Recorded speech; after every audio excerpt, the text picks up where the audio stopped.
Hello guys, welcome back to biology station. हम important questions discuss कर रहे थे principles of inheritance and variation के। हम आज इसी को कंटिन्यू करेंगे। आज का हमारा फर्स्ट क्वेश्चन है, when a cross is made between tall plant with yellow seeds and tall plant with green seeds, what proportions of phenotype in the offspring could be expected to be tall and green and dwarf and green. तो हमें क्या दिया है कि एक plant क्या है, toll है और येलो सीड्स है, और इसमें हमें दिख रहा है कि ये जो टॉल और जो येलो सीड्स हैं ये क्या है, डोमिनेंट कैरेक्टर है। और दूसरा प्लांट जो है वो टॉल है और उसकी ग्रीन सीड्स हैं। तो टॉल तो हमारा डोमिनेंट है ही, और जो ग्रीन है वो क्या है, रिसेसिव। ठीक है, तो इतना हम पहले नोट कर लेते हैं। पहला प्लांट क्या है, capital T small T capital Y small Y. ये क्वेश्चन में दिया हुआ है, ये क्या है, टॉल एंड येलो। दूसरा प्लांट क्या है, capital T small T and small Y, ये है टॉल एंड ग्रीन। तो हमें इसका क्रॉस करवाना है और इसका फिनोटाइप देखना है कि कितने प्लांट्स जो है वो टॉल और ग्रीन बनेंगे और कितने प्लांट्स ड्वार्फ एंड ग्रीन बनेंगे। अब देखो, कैपिटल टी को एक क्रॉस करवाएंगे कैपिटल वाई के साथ, दूसरा करवाएंगे स्मॉल वाई के साथ, तो क्या क्या बनेगा, capital T capital Y and capital T small Y. ठीक है, सिमिलरली जब हम स्मॉल टी का करवाएंगे तो क्या बनेगा, small T capital Y small T small Y. Similarly इस केस में भी करवाएंगे, कैपिटल टी का स्मॉल वाई के साथ होगा। और देखो दोनों स्मॉल वाई है, तो अगर हम एक से भी करवाएंगे तो भी सेम रिजल्ट ही आएगा। ठीक है, लेकिन अभी मैं दोनों लिखकर दिखा रही हूँ कि देखो क्या बनेगा, capital T small Y and capital T small Y. तो हम इसको एक बार भी ले लेंगे तो भी चलेगा। ठीक है, सिमिलरली स्मॉल टी है तो इसकी भी हम एक स्मॉल वाई से करवाएंगे, क्या बनेगा, small T small Y.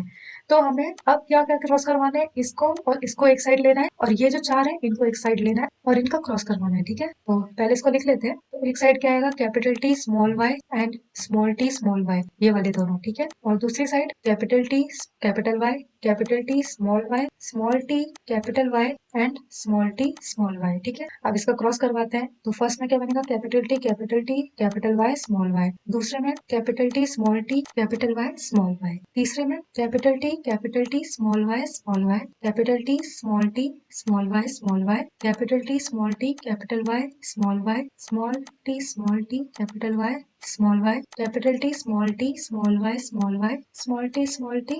Y small Y. ठीक है, अब जो दो चीजें हमें निकालनी है उसको लिख लेते हैं पहले। फर्स्ट क्या है, टॉल एंड ग्रीन, सेकंड है ड्वार्फ एंड ग्रीन। तो लिख लेते हैं toll and green, dwarf and green. ठीक है, तो टॉल एंड ग्रीन यानी कि टॉल और ग्रीन कौन से होंगे, कि टॉल के लिए कैपिटल टी एक होना चाहिए, लेकिन ग्रीन के लिए दोनों स्मॉल वाई होने चाहिए, क्योंकि जो ग्रीन है वो क्या है, रिसेसिव। ठीक है, तो ऐसे कौन से हैं जिसमें अगर एक है, ऐसा केस है ये भी चलेगा और ये वाला केस है ये भी चलेगा। ठीक है, तो फर्स्ट ये रहा, देखो कैपिटल टी स्मॉल वाई। ठीक है, एक ये है कैपिटल टी स्मॉल वाई, एक ये है कैपिटल टी स्मॉल वाई। ठीक है, तो ये तीन है जो टॉल एंड ग्रीन है। ठीक है, अब बात करते हैं ड्वार्फ एंड ग्रीन की। ड्वार्फ जो है वो क्या होगा, स्मॉल टी, और ग्रीन क्या होगा, स्मॉल वाई। ये दोनों रेसेसिव है, ड्वार्फ भी और ग्रीन भी, तो इसके लिए दोनों होमोजाइगस होना जरूरी है। तो ये एक ही है, स्मॉल वाई। तो ड्वार्फ एंड ग्रीन कितने होंगे, एक। ठीक है, तो ये क्वेश्चन समझ आ गया होगा। अब नेक्स्ट पे जाते हैं। A child has a blood group O if the father has blood group A and the mother has blood group B. Work out the genotypes of the parent and the possible genotypes of the other offspring. एक child है जिसका blood group क्या है, O, father का blood group है A and mother का blood group है B। अब इससे हमें क्या समझ आ रहा है, देखो एक चाइल्ड का ब्लड ग्रुप है O, और O किससे डिनोट करते हैं, स्मॉल आई से। ठीक है, ये ब्लड ग्रुप कैसे निकालते हैं ये मैंने बहुत अच्छे से समझा रखा है अपनी वीडियो में, जिसका नीचे डिस्क्रिप्शन में आपको लिंक मिल जाएगा। अभी हम इस क्वेश्चन पे फोकस करते हैं। तो अगर ब्लड ग्रुप O होता है तो हम उसको स्मॉल आई से डिनोट करते हैं। ठीक है, और अगर फादर की बात करें तो फादर का ब्लड ग्रुप हमें क्या दिया हुआ है, फादर का ब्लड ग्रुप है A एंड मदर का है B। तो इसको लिख लेते हैं पहले, फादर का ब्लड ग्रुप क्या है A, मदर का क्या है B। अब देखो, अगर जो चाइल्ड है वो है O यानी कि स्मॉल आई, तो अगर हम A ब्लड ग्रुप की बात करें तो A किस में हो सकता है, या तो आई ए हो, या फिर आई ए और स्मॉल आई हो। ठीक है, और B आई बी होगा, या फिर आई बी और स्मॉल आई होगा।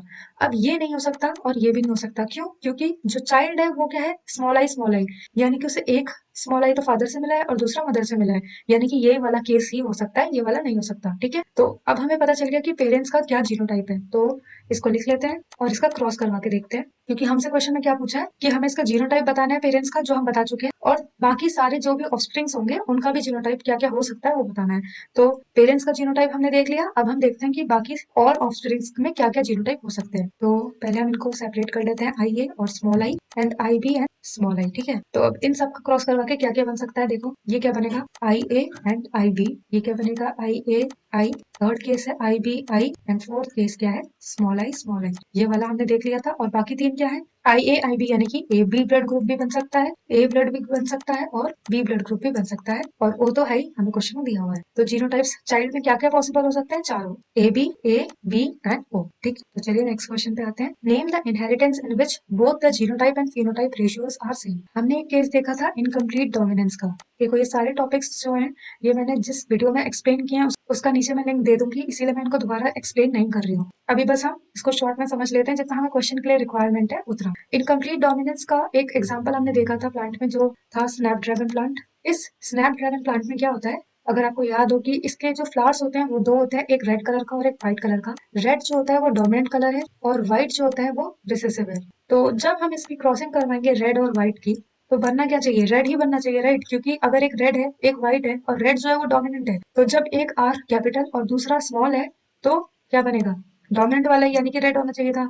बट इस केस में इनकम्प्लीट डोमिनेंस होती है, यानी कि ना रेड बनता है और ना व्हाइट बनता है, और जो F1 जनरेशन होती है उसका कलर आता है पिंक। ठीक है, तो हमसे पूछा है कि कौन सी इनहेरिटेंस है जिसमें फिनोटाइप और जीनोटाइप का रेशियो सेम आता है। ठीक है, अब जब हम इस कैपिटल आर और स्मॉल आर का सेल्फ पॉलिनेशन करवाएंगे तो F2 में क्या बनेगा देखते हैं। Capital R capital small. ठीक है, तो क्या बनेगा? R R R R capital small and small. ठीक है, तो इसका रेशियो हम देखते हैं। अगर कैपिटल कैपिटल या कैपिटल और स्मॉल दोनों के केस में रेड ही बन रहा होता तो इसमें भी same first law of dominance वाला जो हम देखते हैं 3:1 का रेशियो बनता। लेकिन अब क्योंकि इनके कलर चेंज हो गए हैं, ये तो रेड है बट ये पिंक है। ठीक है, और ये क्या है? व्हाइट है। तो हमें फिनोटाइपिक रेशियो क्या मिल रहा है? देखो रेड एक है, ठीक है, पिंक कितने हैं? ये भी पिंक है, ये भी पिंक है। व्हाइट कितने हैं? ये वाला व्हाइट है। ठीक है, तो ये हमारा हो गया फिनोटाइपिक रेशियो।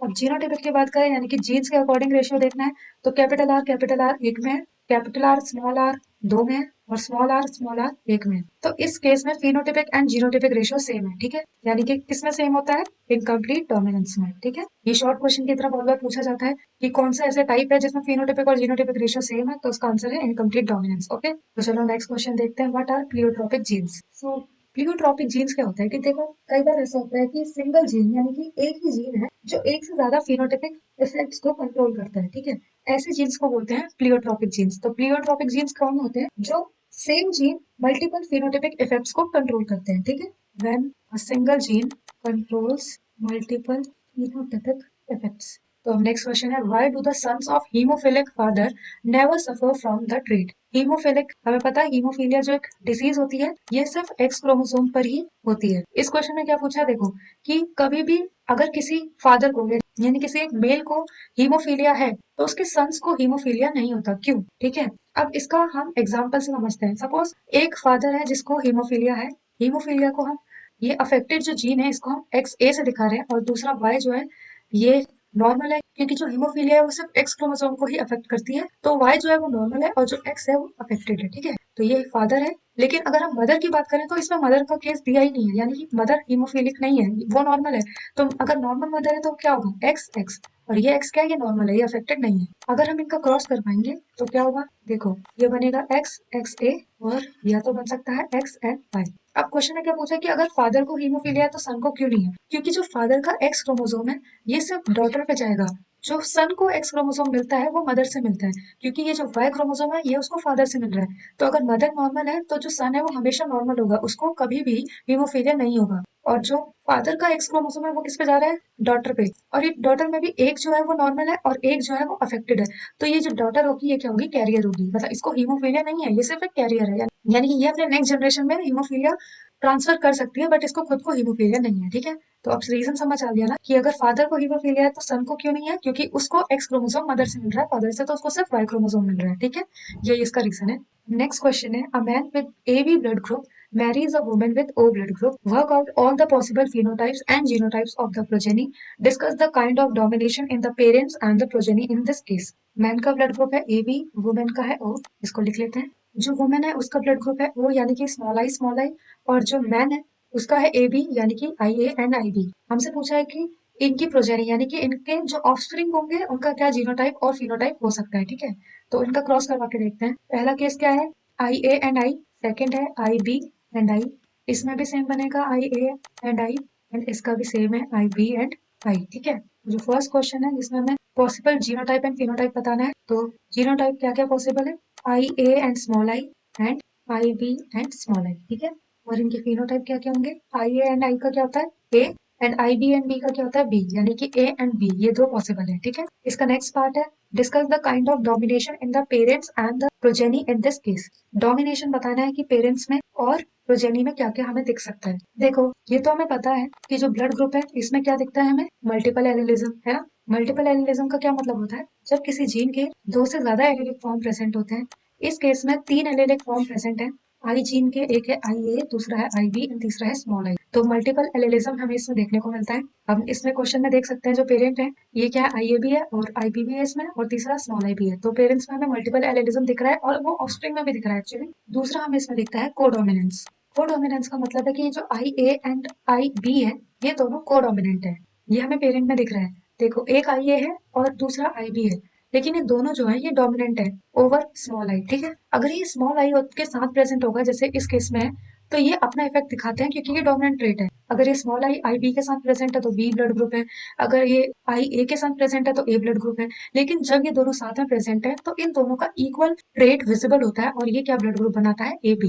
तो इसको बोलते हैं कोडोमिनेंस, यानी कि जब ये दोनों एक साथ प्रेजेंट है तो ये दोनों के दोनों ही डोमिनेंट रहते हैं, ये इनमें से कोई भी रिसेसिव नहीं है और ये दोनों के इक्वल इफेक्ट विजिबल होंगे। ठीक है, तो हमें इसमें कोडोमिनेंस भी देखने को मिल रहा है। ठीक है, तो इसमें आंसर क्या होगा कि हमें पेरेंट्स में क्या दिख रहा है, कोडोमिनेंस, और मल्टीपल एलिलिज्म हमें पेरेंट्स और ऑफस्प्रिंग दोनों में दिख रहे हैं। ठीक है, तो आज की वीडियो हम यहीं खत्म करते हैं। अगर आपको कोई क्वेश्चन समझ में नहीं आया हो तो आप कमेंट सेक्शन में पूछ सकते हैं, या अगर कोई क्वेश्चन आप एक्स्ट्रा पूछना चाहते हैं जो इस वीडियो में आपको नहीं मिला है तो आप वो भी कमेंट कर सकते हैं। और अगर वीडियो में आपको सब समझ आया हो तो इसे लाइक और शेयर करना मत भूलना। Thank you for watching.